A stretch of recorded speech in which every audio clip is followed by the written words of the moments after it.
Kanjeng Tumenggung Gardika. Ada kabar perkembangan baru, Senopati Kendala? Ada, Kanjeng. Apa itu? Keadaan semakin genting. Maksudmu? Rakyat dari pelbagai desa berbondong-bondong pergi ke Kadipaten Singkur. Mau apa? Mau bergabung dengan pemberontak. Hah? Para penduduk menyatakan tunduk kepada Brahma, si pemimpin pemberontak itu. Rakyat bodoh. Mereka bukan hanya untuk menjadi anggota pasukan pemberontak, tapi lebih dari itu.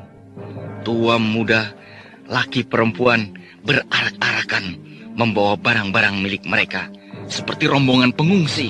Apa maunya? Mereka ingin menjadi rakyat Kadipaten Singkur. Pander. Dan dengan sombong, Brahma si pemimpin pemberontak itu menobatkan dirinya menjadi adipati, penguasa Kadipaten Singkur. Hentikan semuanya itu. Bagaimana, Kanjeng? Gempur. Setuju, Kanjeng.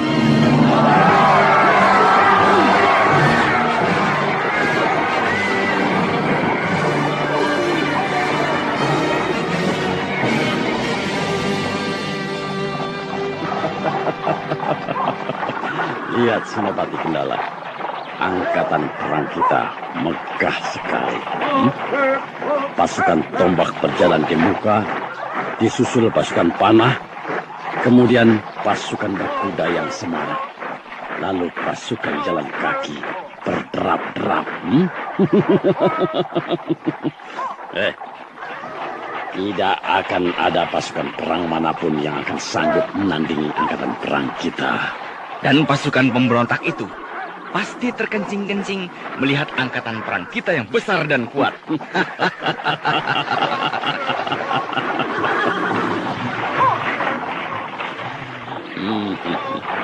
Kadipaten Singkur akan aku jadikan lautan api. Ya, ratakan dengan tanah. Tapi si Brahma jangan dibunuh. Kenapa, Kanjeng? Kita bawa ke alun-alun pusat kerajaan Madangkara. Lalu kita gantung di tengah alun-alun itu. Setuju, setuju sekali, Kanjeng. Berapa hari perjalanan kita ke Kadipaten Singkur? 5 hari, Kanjeng. Ya, tidak usah tergesa-gesa. Pelan-pelan saja. Sebab buat apa terburu-buru? Paling juga kita di sana tidak akan jadi perang. Kok tidak jadi, Kanjeng? Sebab baru melihat kita saja, para pemberontak itu sudah kabur, lari terbirit-birit ketakutan.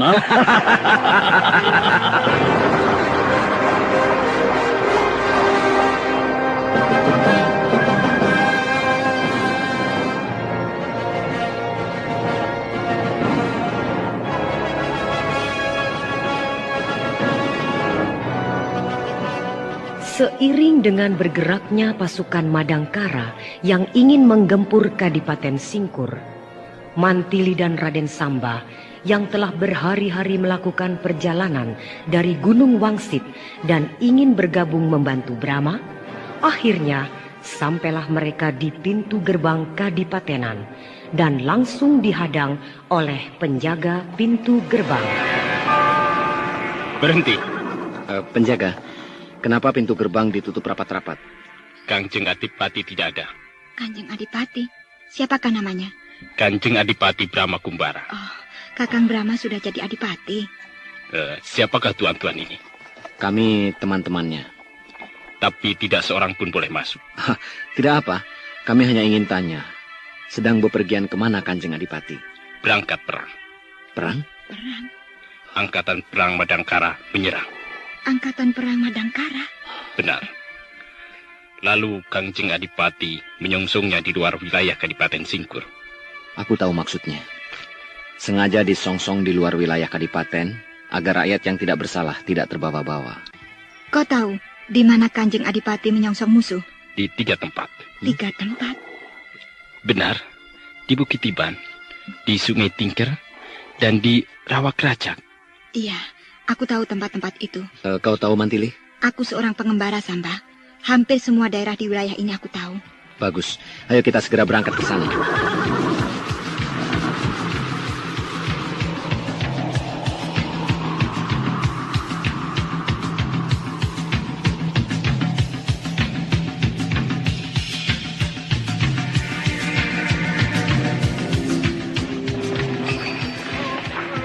Brahma, mereka datang. Perhitunganmu benar.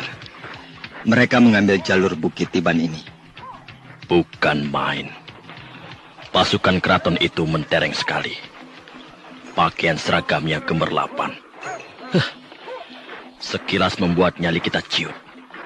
Tapi tidak tahu kemampuannya. Tumenggung Kardika menganggap enteng pada kita. Mengirimkan separuh kekuatan angkatan perangnya. Seperti yang aku katakan. Mereka menganggap kita pasukan pemberontak yang liar. Menurut bayangan kepalanya, kita tak lebih hanya gerombolan perampok. Mereka terlalu gegabah. Bagaimana? Kita gempur sekarang? Jangan. Biarkan mereka lebih maju. Nanti setelah seluruhnya berada di lereng bukit, baru kita gempur. Iya. Ya, sudah waktunya untuk menarik dua kekuatan kita yang menempati kubu pertahanan di Sungai Tingker dan Rawa Karacak. Siaga. Kedua kekuatan itu perintahkan memutar untuk memukul musuh dari belakang. Kekuatan Sungai Tingker dari arah kiri, kekuatan Rawa Karacak dari arah kanan. Siaga.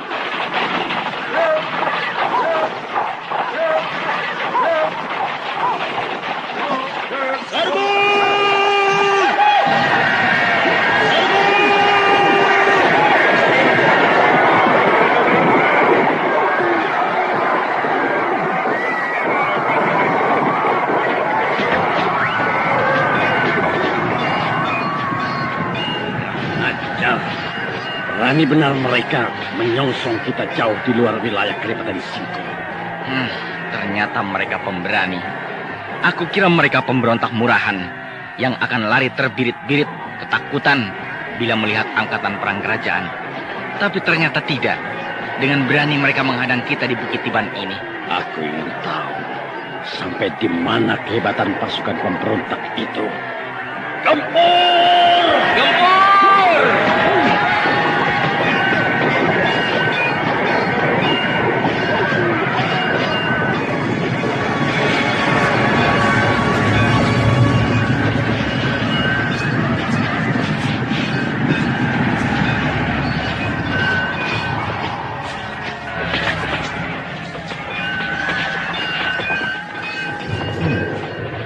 Boleh juga pasukan kerajaan itu Gotawa. Lihat, kita mulai terdesak. Mereka boleh berbesar hati. Tapi sebentar lagi, mereka akan tahu bahwa ini belum merupakan perang yang sesungguhnya. Nanti, kalau kedua kekuatan pasukan kita yang menempati Sungai Tingker dan Rawa Karacak datang, mereka akan tahu rasa. Apakah kau sudah menghubungi mereka? Sudah. Ingat Gotawa. Pasukan Sungai Tingker harus memutar ke lambung kiri Bukit Tiban ini. Sedangkan pasukan Rawa Karacak memutar ke arah kanan. Dengan begitu kita bisa menjepit mereka. Siaga.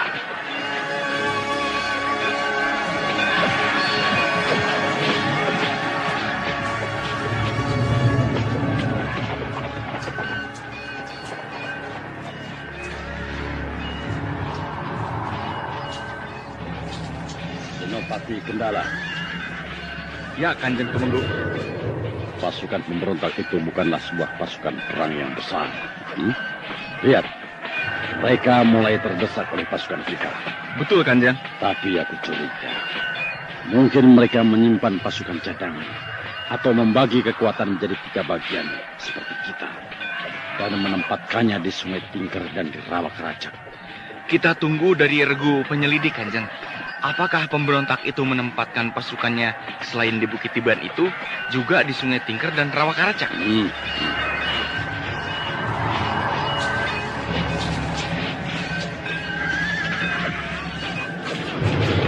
Brahma, Bagaimana Gotawa? beres. Pasukan kita yang dari Sungai Tingker sudah bergerak ke arah kiri. Dan pasukan yang dari Rawa Karacak sudah bergerak juga ke arah kanan untuk melakukan gempuran dari belakang. Bagus. Lalu bagaimana dengan pasukan cadangan? Mereka berada di sebelah barat lambung Bukit Tiban ini, siap untuk menutup jalan lari musuh. Bagus.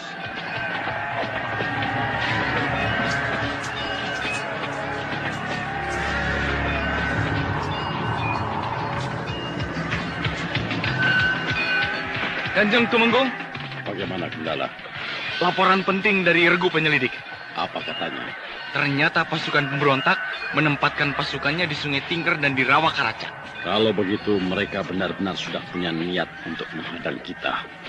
Dan itu rupanya sudah direncanakan cukup lama. Tapi mereka terkecoh. Maksudmu? Mereka mengira kekuatan kita hanya satu, yaitu di sini di Bukit Tiban. Jadi kedua kekuatan mereka yang di Sungai Tingker dan di Rawa Karacak semuanya ditarik untuk membantu kekuatan mereka di Bukit Tiban ini. Kalau begitu, pasukan kita yang akan melewati kedua tempat itu tidak akan menemui kesulitan. Betul, Kanjeng. Bagus. Gempur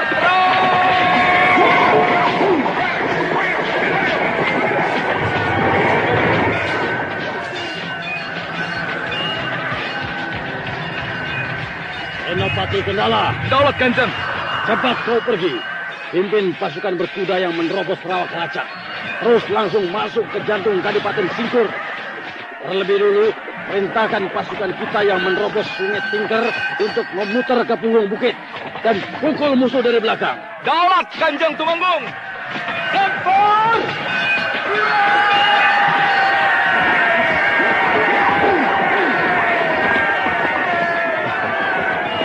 Lihat, pasukan kita yang dari Sungai Tingker sudah datang. Dan langsung melempur musuh dari arah kiri. Bagus sekali.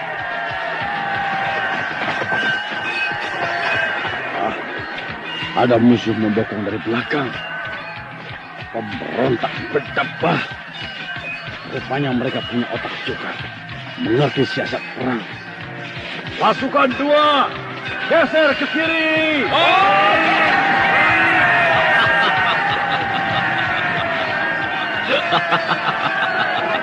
Lihat, pasukan keraton itu mulai kelabakan. Mereka tidak mengira bakal ada serangan dari arah kiri. Baru dicepit dari kiri sudah panik. Apalagi kalau nanti datang pasukan yang dari Rawa Karacak. Menjepit mereka dari arah kanan.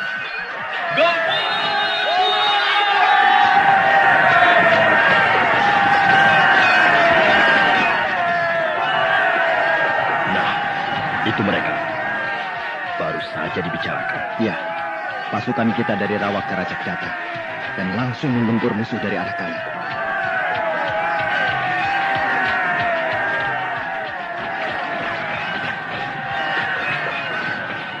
Setan malas. Benar-benar pemberontak edang. Datang lagi membokong dari belakang.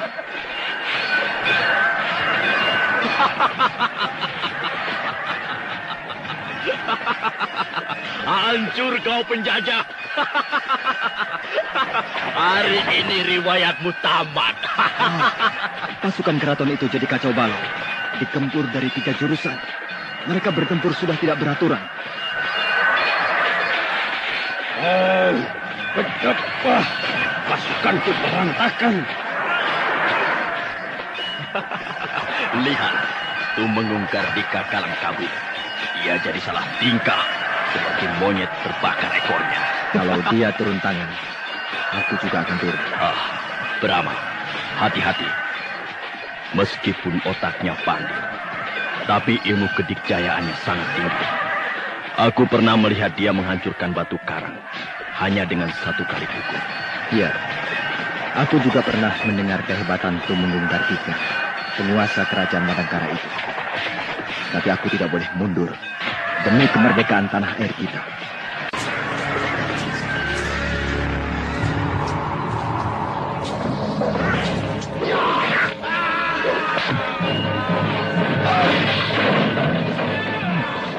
Dia mulai turun tangan.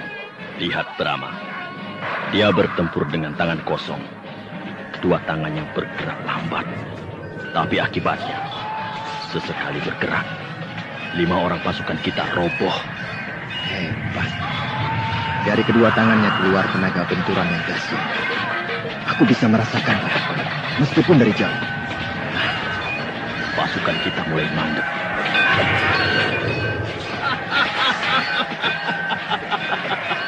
Majulah! Ayo, majulah pemberontak tolol! Ini Tumenggung Gardika lawanmu. Biar jadi. Yang dihantam titik pusat kekuatan pasukan kita.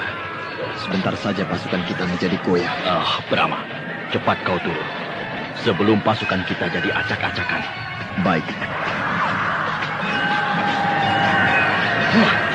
Apa itu? Apa itu? Ada pasukan perang datang dari arah belakang. Pasukan perang dari mana? Pasukan keraton. Ya, memakai seragam kerajaan. Jumlahnya sangat banyak. Kenapa mereka ada di belakang kita? Dari mana datangnya? Iya. Kenapa mereka bisa melakukan serbuan dari belakang? Hebat. Tumenggung Gardika memang seorang tumenggung yang mengerti ilmu perang. Diam-diam dia memecah kekuatan angkatan perangan. Sebagian menghadapi kita dari depan. Sebagian lagi membokong dari belakang. Sekarang kita yang terjepit, Brahma. Kau tarik pasukan inti dan pasukan cadangan. Pimpin mereka untuk menghadapi musuh yang datang dari belakang. Pasukan 2 dan pasukan 3. Biar aku yang pimpin. Sekaligus aku akan pecahkan kepala si Tumenggung Gardika itu. Siaga. Pasukan inti! Pasukan cadangan! Mundur! Pasukan 2! Pasukan 3! Berserah!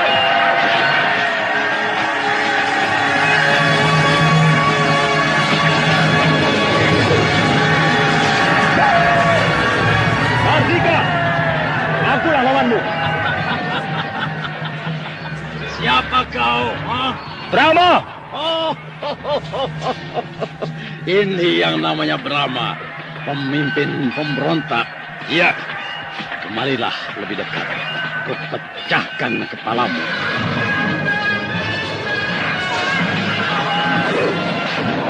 Ingin! Siaga! Pimpinlah pasukan kita. Aku akan main-main dengan Tumenggung Gardika yang mulai itu. Siaga!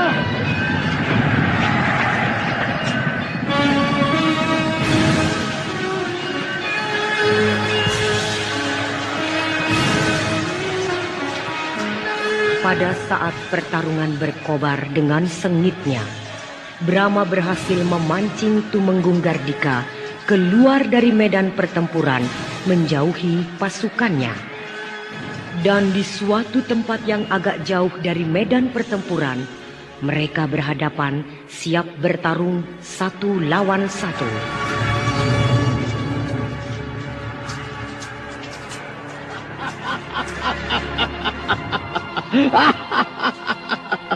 Dasar tikus rusuk. Buat apa kau bersembunyi di belakangku? Keluarlah dan lekas menyembahku supaya kau cepat menerima hukuman.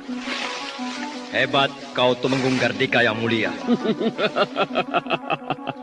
Akhirnya muncul juga kau. Aku tidak boleh main-main pada orang ini. Ilmunya sangat tinggi. Dia bisa tahu padaku yang berada di balik batu besar dan di belakang dia, tanpa dengan menoleh sedikit pun. Ternyata kau masih muda. Kebetulan belum tua. Apa maksudmu memberontak? Aku bukan pemberontak. Melawan pemerintah yang syah, mengadakan huru-hara serta menghimpun orang banyak lalu dipersenjatai. Apakah itu bukan pemberontak? Apakah kau pemerintah yang sah? Iya. Aku Tumenggung Gardika, penguasa tertinggi kerajaan Madangkara. Kau bangsa apa? Bangsa Kuntala. Bangsa Kuntala memerintah kerajaan Madangkara. Apakah itu sah? Kerajaan Madangkara adalah jajahan kerajaan Kuntala. Justru itu lebih tidak sah. Sebab menjajah adalah memaksakan kehendak. Salah sendiri. Kenapa dulu kalah ketika diserang? Coba kalau dia tidak kalah, tentu tidak dijajah. Dulu kalah karena tidak ada aku. Coba kalau ada aku, tidak mungkin Kuntala menang. Kau ini apa? Anak kecil, tidak tahu diri. Mentang-mentang sudah bisa mengumpulkan orang banyak, bisa perang sedikit, sudah besar kepala. Aku besar kepala karena aku jagoan. Dan biar aku yang memegang pemerintahan di sini. Cepat.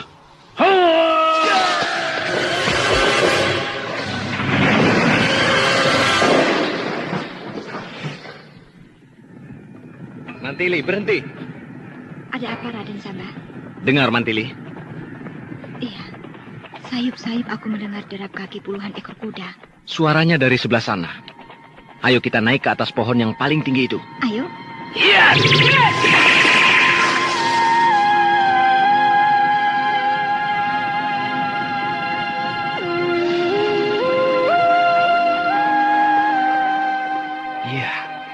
serombongan orang menunggang kuda. Seperti pasukan perang.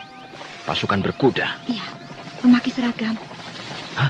Pasukan keraton, Mantili. Seragamnya seragam pasukan berkuda kerajaan Madangkara. Hei, yang paling depan itu Senopati Kendala. Benar, si Kendala. Mau kemana dia dengan pasukan berkudanya itu?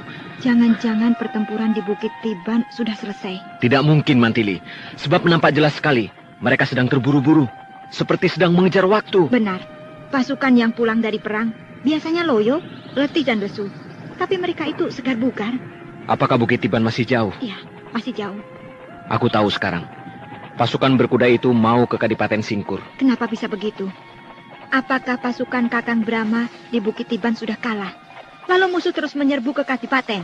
Bukan begitu, Mantili. Lalu? Pasukan berkuda itu sengaja memisahkan diri dari pertempuran besar di Bukit Tiban untuk menusuk langsung ke jantung Kadipaten Singkur. Cepat. Mereka tahu dari mana. Seluruh kekuatan pasukan pemberontak dikerahkan ke Bukit Tiban, sehingga mereka melakukan tusukan langsung. Ya, mungkin dari anggota regu penyelidik. Kalau begitu, mari kita hadang mereka. Mereka jumlahnya banyak sekali, sekitar 50 orang. Apakah kau sanggup menghadapi sebuah pasukan berkuda yang sudah terlatih baik? Aku sanggup, tapi tidak tahu dengan kau. Marilah, Mantili, kita berdua maju bersama-sama.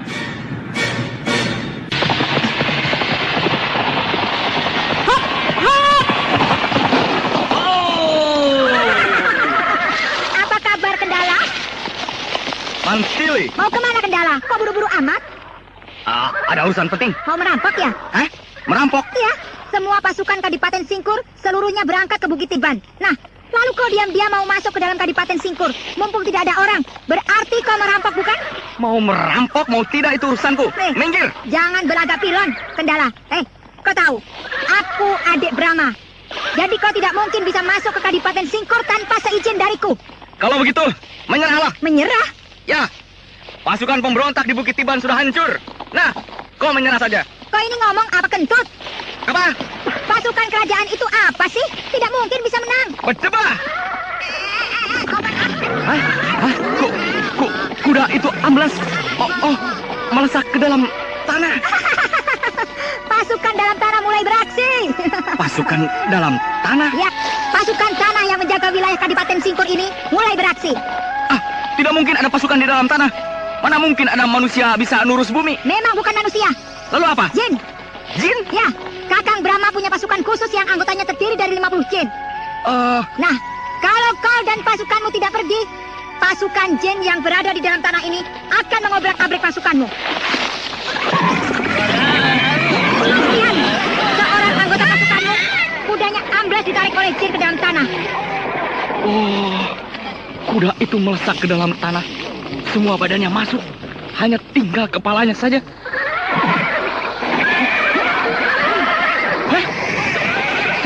Semua kuda pasukanku satu persatu amblas ke dalam tanah. Pasukanmu jadi berantakan, Kendala.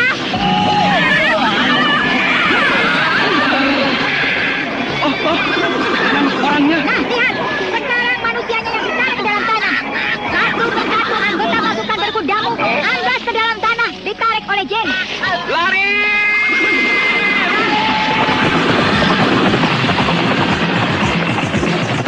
Pasukan berkuda itu sudah kabur, bubar berantakan. Takut oleh pasukan jin.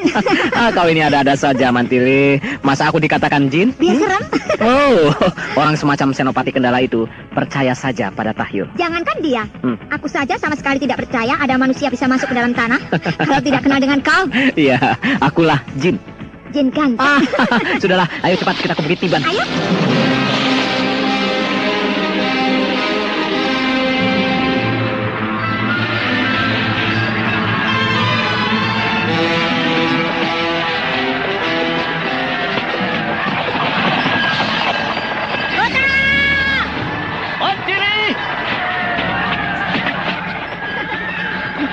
Apa kabar Mantili? Baik-baik saja. Aku dengar dari si Jambrong kau bentrok dengan Tumenggung Kartika dan Senopati Kendala. Ya, aku mau ditangkap, tapi bisa meloloskan diri. Wah, syukurlah. Ini, kenalkan, Raden Samba. Sampurasun, Rampes. Rampes. Inilah yang namanya Raden Samba. Senang sekali berjumpa dengan Raden. Saya pun demikian, Juragan Gotawa. Sekarang sudah tidak jadi juragan lagi. Sebab sudah jadi pemberontak. Saya kira berjumpa dalam situasi seperti ini, sehingga kita tidak bisa berbincang dengan lebih santai. Tidak apa. Kelihatannya banyak pekerjaan. Masih adakah pekerjaan untuk kami? Silahkan Mantili. Di mana Kakang Brahma? Sedang bertempur dengan Tumenggung Kartika. Ya, entah di mana mereka bertempur. Yang jelas, jauh dari sini. Biarlah, mereka orang-orang tinggi. Pasti mereka tidak mau diganggu. Benar.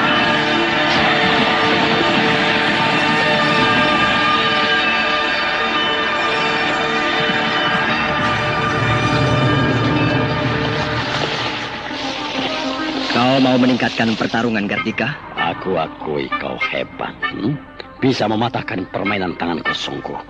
Sekarang coba tahanlah ilmu ulun samak ini. Baik. Aku Raden.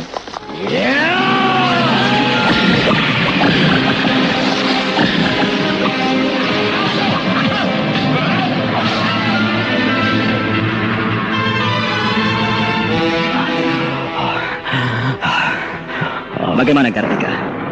Masih ada yang lain? Jangan sungkan-sungkan. Keluarkan semuanya.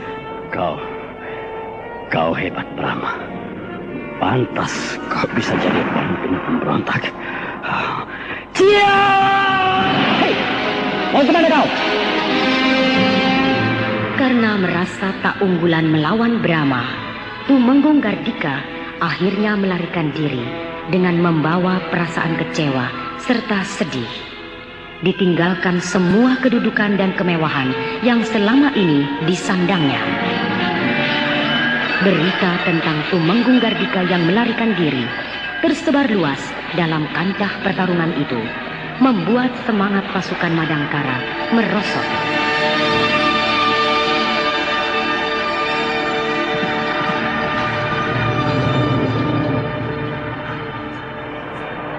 Dalam waktu tak lama kemudian, angkatan perang kerajaan Madangkara yang megah itu menyerah dan takluk kepada pasukan pemberontak. Angkatan perang yang mentereng seperti itu bisa kita taklukkan. Aku sangat bangga. Inilah suatu peristiwa besar. Sebuah angkatan perang dari sebuah kerajaan besar menyerah total kepada kita pasukan liar yang tidak resmi. Sungguh merupakan suatu kebanggaan yang tiada bertara. Ya. Akhirnya perjuangan kita tidak sia-sia. Ya. Tapi bukan berarti sudah selesai. Benar. Masih banyak pekerjaan yang menunggu di depan mata. Dan pekerjaan itu tak kalah beratnya dengan perjuangan itu sendiri. Bersama denganmu, aku akan selalu merasa yakin. Terima kasih, Kutawa. Kakang Brahma! Mantili! Apa kabar, Kakang? Sehat walafiat. Dan kau sendiri? Tidak kurang suatu apa. Syukurlah. Kakang, itu Raden Samba. Kemarilah Raden. Sampurasun. Rampes, Raden. Bahagia sekali saya dapat bertemu kembali dengan Anda. Saya pun demikian, Raden. Kutawa, saya kira sebaiknya kita kembali ke Kadipaten Singkur. Setelah itu kita adakan musyawarah untuk menentukan langkah selanjutnya. Siaga. Sementara itu, dalam pelariannya, Tumenggung Gardika telah bertemu dengan Kendala di tengah hutan. Kemudian atas sepakat bersama, mereka minta perlindungan kepada Tumenggung Kertagena, penguasa kerajaan Niskala. Apakah nanti Kanjeng Tumenggung Kartagena mau menerima kita dalam keadaan begini? Ya, tentu saja dia akan terbelalak. Bingung setengah mati. Tapi mudah-mudahan setelah aku menjelaskan, dia akan mau mengerti. Ayo, kita melompat ke atas tembok benteng itu. Ada apa kau ini? Kenapa? Saya tidak bisa. Kau tidak bisa ilmu meringankan tubuh? Tidak bisa, Kanjeng. Kendala. Kau ini seorang senopati. Masa tidak bisa melompati tembok benteng keraton? Senopati macam apa kau ini? Sebenarnya saya kan hulu balang, Kanjeng. Hanya karena kemurahan hati Kanjeng saja saya diangkat jadi senopati. Menyesal aku mengangkat kau jadi senopati. Ayo, naik ke punggungku. Naik ke punggung Kanjeng? Iya, kau akan aku gendong melompati tembok benteng itu. Kanjeng akan menggendong saya? Sudah, jangan banyak omong. Ayo cepat. Baik, Kanjeng.